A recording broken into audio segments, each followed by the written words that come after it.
नमस्कार, दूरदर्शन के खास कार्यक्रम में आप सभी का स्वागत है। दर्शकों, पर्यावरण हमारे जीवन का मूल आधार माना जाता है क्योंकि ये हमें सांस लेने के लिए हवा, पीने के लिए पानी, खाने के लिए भोजन और रहने के लिए भूमि प्रदान करता है। यानी हमारा जीवन इसी पर निर्भर करता है। इसीलिए पर्यावरण की सुरक्षा हमारी जिम्मेदारी है। आपको बता दें कि पर्यावरण सुरक्षा को ध्यान में रखते हुए हर वर्ष 5 जून को विश्व पर्यावरण दिवस भी मनाया जाता है। इसीलिए आज हम ये खास कार्यक्रम लेकर आए हैं जिसका विषय है पर्यावरण संरक्षण।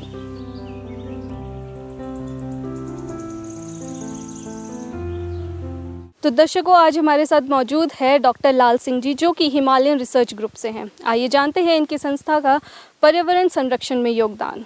सर, हम आपसे जानना चाहेंगे कि जो आपकी संस्था है उसमें आज तक किस तरह के प्रयास किए गए हैं पर्यावरण संरक्षण के लिए।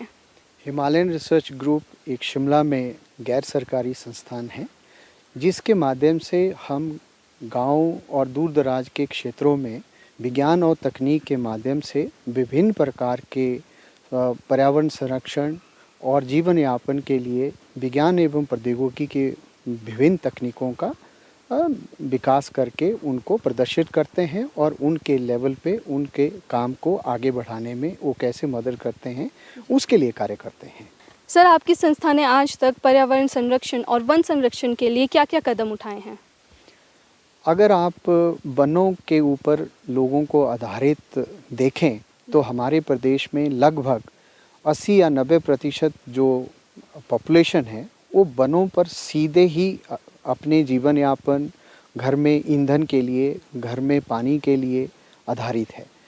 उसमें अगर हमारी पॉपुलेशन इसी तरीके से बढ़ती रही और बढ़ने के साथ साथ अगर वनों का जो उपयोग है, अगर वो जलावन की लकड़ी और अपने जंगलों से इकट्ठा करके कंपोस्ट के लिए मटेरियल लाएं तो वो एक सस्टेनेबल वे नहीं है। तो अब ये 21वीं सदी हमारी जो तकनीकों की सदी है, तो इसमें हम लोगों को लोकल लेवल पे ऐसे तकनीक विकसित करने होंगे जिसमें वनों को बचाए रखने के लिए विज्ञान एवं प्रौद्योगिकी का योगदान को लोकल स्तर पर बढ़ाना होगा। इसके लिए हिमालयन रिसर्च ग्रुप ने विभिन्न स्तरों पे काम किया है। सबसे पहले अगर हम देखें, कोई भी घर अगर हिमाचल प्रदेश में और पहाड़ी क्षेत्रों में होता है, उसमें घरों को गर्म रखने के लिए और पानी को गर्म करने के लिए ईंधन की लकड़ी का प्रयोग होता है और जो कि सामान्यतः जंगलों से ही लाई जाती है। और उसमें महिलाएं जो है अपने ईंधन इकट्ठा करने के लिए सबसे ज़्यादा समय दिन में व्यतीत करती हैं और जिससे उनकी सेहत में भी फ़र्क पड़ता है और पर्यावरण की सेहत भी उससे ख़राब होती है।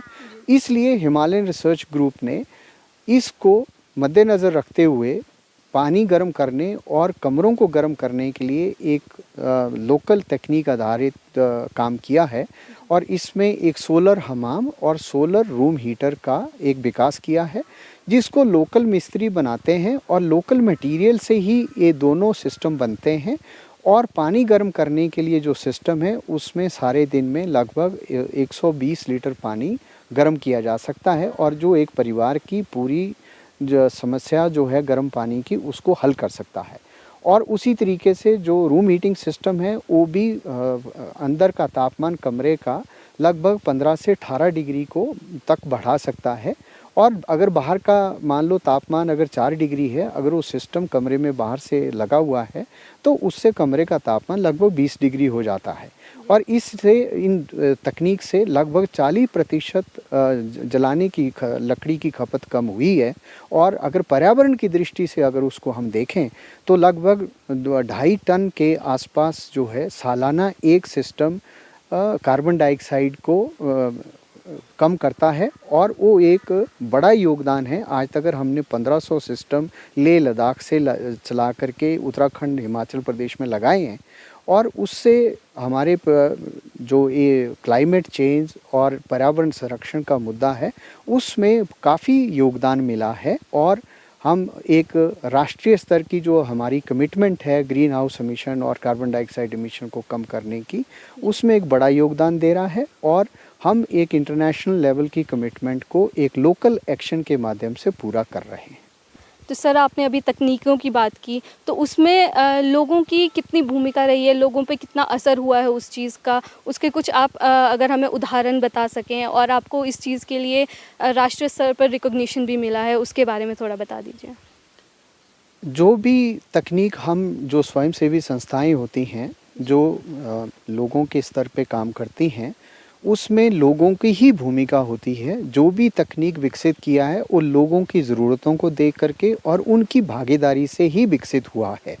क्योंकि जो जैसे सोलर वाटर हीटर हम लोगों ने बनाया है और रूम हीटर बनाया है, उसमें गाँव के मिस्त्री ही कंट्रीब्यूट करते हैं और वो लोकल मटेरियल वो अपने घर की लकड़ी दे करके अपने घर का लेबर लगा करके ही करते हैं और इससे लोगों को रोज़गार भी मिलता है। उदाहरणतया हमारे जो मिस्त्रियों का ग्रुप है, उन्होंने पिछले 7 सालों में लगभग 15 लाख रुपए के सिस्टम तैयार करके अपने लिए 15 लाख रुपए का रोज़गार उन्होंने अर्जित किया है।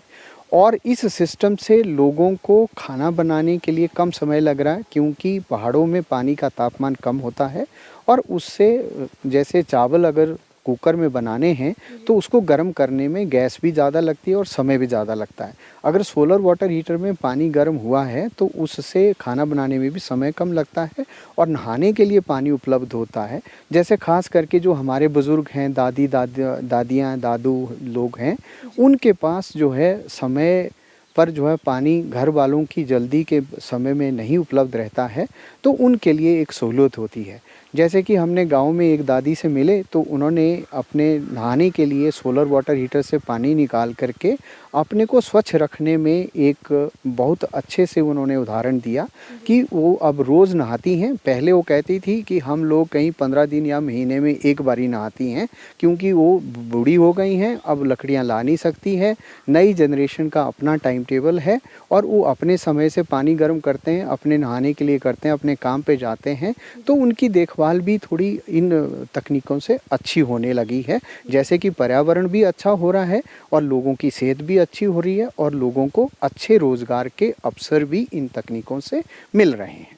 सर आपको जो रिकॉग्निशन मिला है आपने उसके बारे में नहीं बताया।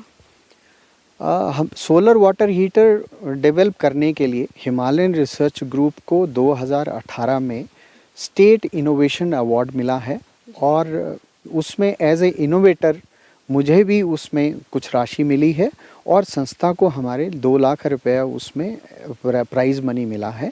और इसके अलावा 2021 में विभिन्न तकनीकों को विकसित करने के लिए जिनसे लोगों को गांव के स्तर में फ़ायदा हुआ है, मुझे जमनालाल बजाज अवार्ड विज्ञान एवं प्रौद्योगिकी के माध्यम से गाँव में विकास के लिए मिला है। सर अगर हम महिलाओं की बात करें तो पर्यावरण संरक्षण में महिलाओं की कैसी भागीदारी रहती है? अगर आप गाँव के स्तर में देखें तो महिलाओं को पर्यावरण संरक्षण में हमेशा ही एक नेगेटिव वे में देखा जाता है, क्योंकि उनके ऊपर घर में जलावन की लकड़ी, पशुओं का चारा, कंपोस्ट बनाने के लिए बायोमास इकट्ठा करने का दायित्व रहता है। उनके पास जब भी समय होता है वो तुरंत जंगल की ओर भागती हैं, जिससे कि वन अधिकारी और सरकार जो है उनको वनों का उजाड़ने वाला माना जाता है। परंतु वो एक मजबूरी है। पर इसमें जैसे अगर उनके लेवल पे कंपोस्ट बनाने की तकनीक, पानी गर्म करने की तकनीक मिली है और लकड़ियों को कम प्रयोग करने की तकनीक मिली है, उसमें महिलाओं का सबसे बड़ा योगदान है और महिलाएं ही उसमें एक क्रांति ला रही हैं और महिलाएं ही समझ करके अपने जीवन यापन के लिए कम से कम जंगल के संसाधनों का उपयोग कर रही हैं और उसके साथ उनको अपने जीवन यापन के लिए जो समय बचाती हैं इन तकनीकों से, उससे वो कैश रिटर्न या नरेगा में काम करके उस समय को व्यतीत करके कैश रिटर्न पैदा कर रही हैं और वनों का भी संरक्षण करने में वो योगदान दे रही हैं। और जिन इलाकों में ये सिस्टम हम लोगों ने लगाए हैं, उनके पास आकर के दूसरे इलाकों के लोग भी उन सिस्टम को समझ रहे हैं और अपने इलाकों में महिलाओं से इन सिस्टम को लगाने के बारे में जानकारी प्राप्त कर रहे हैं। सर आपने हमें अपना कीमती समय दिया और हमें इतनी महत्वपूर्ण जानकारी दी, उसके लिए आपका बहुत बहुत धन्यवाद। तो दर्शकों, आज हमने जाना कि पर्यावरण संरक्षण हमारे जीवन के लिए कितना महत्वपूर्ण है। हमें उम्मीद है कि आप भी पर्यावरण संरक्षण में अपनी भागीदारी देंगे। आपसे अगले अंक में फिर मुलाकात होगी, तब तक के लिए हमें इजाज़त दीजिए। नमस्कार।